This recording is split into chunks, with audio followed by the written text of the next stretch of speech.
This is Lit Squad. I'm Mark Brody. This episode features Jamie Sumner. She taught high school English for more than a decade before starting to write books for middle grade readers, generally between 8 and 12 years old. The main character in her first book, Roll With It, has cerebral palsy and is in a wheelchair. Her book, Tune It Out, features a character with a sensory processing disorder. We spoke with her about her book, The Summer of June, which takes on the issue of anxiety. Here's my conversation with Jamie Sumner. I think there's something a little magical about those middle grade years. You are just coming into that era of your life where you are thinking independently and questioning the things your parents tell you and your teachers tell you. And so it's a really curious age. And you're kind of in that point where you're willing to explore any different idea because it's exciting in a way that it hasn't been before.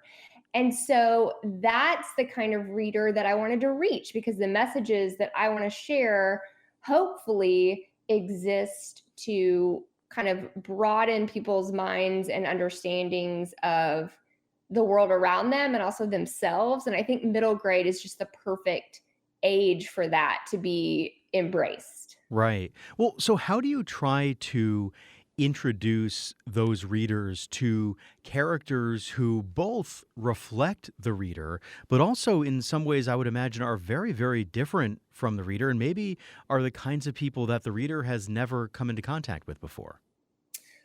I think there's some universal qualities that anyone can plug into because a lot of my characters have a disability or they move through the world in a different way and think about things a little bit differently than what we assume is the majority. And the thing about that is when we see the people around us, we only see the outside, but there are things that connect everybody. The fear of being misunderstood or loneliness or humor. And so I really love to kind of explore how to find those points of connection for myself and for the reader with in particular voice because that's kind of my thing. I can't write a character until I hear the voice in my head.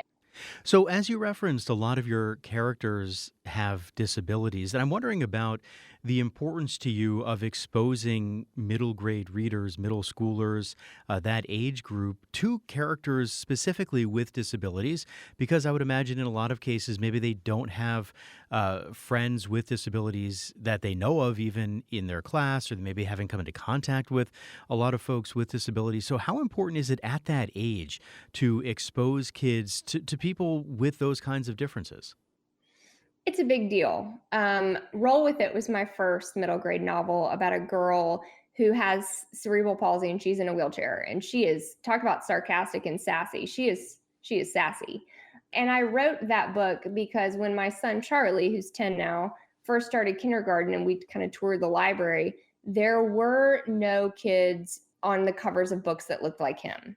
And it broke my heart a little bit. Well, it broke my heart and it fired me up because everyone deserves to be seen as themselves and everyone deserves to be understood. And if he moves through the world and doesn't see someone like him in a book, a character, he's going to think he's the only one.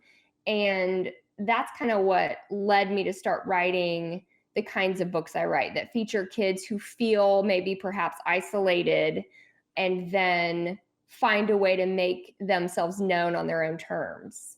And I think that when I started writing these middle grade books, the biggest thing I've found is that the readers recognize themselves in the characters no matter what else is going on with the characters. They recognize wanting a best friend and not having one, or being too scared to enter a contest because they don't want people to make fun of them, or not knowing where to sit in the cafeteria, or starting a new school for the first time.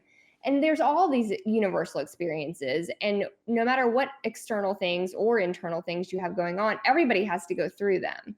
But I think that finding those points and then showing kids who may not have ever met a kid in a wheelchair that they feel the same things as them is a really big deal. because what that does is when they do meet that person, they treat them as a person. Simple as that. Right. Do you find that representation of people in wheelchairs or with disabilities, has that improved in addition to the books you're writing? Has that improved since you first started, since your son was going to kindergarten and you looked through the school library? I would say it's improving. I think it's gone through a lot of shifts.